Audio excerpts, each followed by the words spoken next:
And let's talk more about these meetings with Charles Hankla. He's an associate professor of political science at Georgia State University. Charles, thanks for being with us. These fiery remarks exchanged during these talks, going forward, what are some of the challenges for both China and the U.S.? What challenges do they now face? Yeah, well, it's a pleasure being here, and thank you for that very interesting question. I think that there are a number of very significant challenges in the relationship between the two countries. The fundamental challenge, I think, could be put this way, that the United States and China are the world's two largest economies, and that they are absolutely interdependent in a wide variety of areas, including, of course, trade, but also technology, climate, non-proliferation, and many other areas, and that they need one another. At the same time, the two countries have a number of areas of conflict. Their relationship seems to be deteriorating to some extent, and there's a fair bit of tension, part of it produced by the changing balance of power as China's economy continues to grow rapidly, part of it produced by particular actions. And so the fundamental challenge, I think, is how do two countries that really must cooperate with one another succeed in doing so at the same time as they have a number of areas of mistrust? You're absolutely right. China's economy is growing, and that's presenting a threat, an economic threat to the U.S. But is the U.S. responding in the way that it should to an economic threat, or is it responding as it would to a military threat or a strategic threat? Well, I think from the American perspective, the economic threat and the strategic threat are bound up together.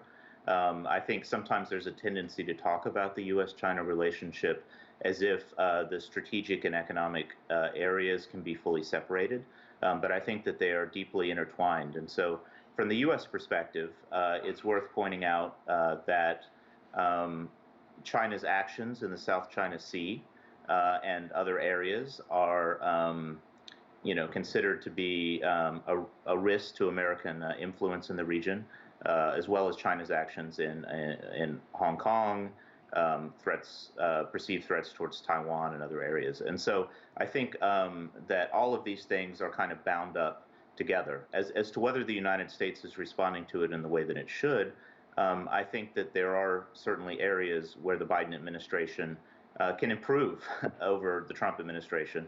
Trump administration, I think, had very aggressive rhetoric and lacked a strategic vision.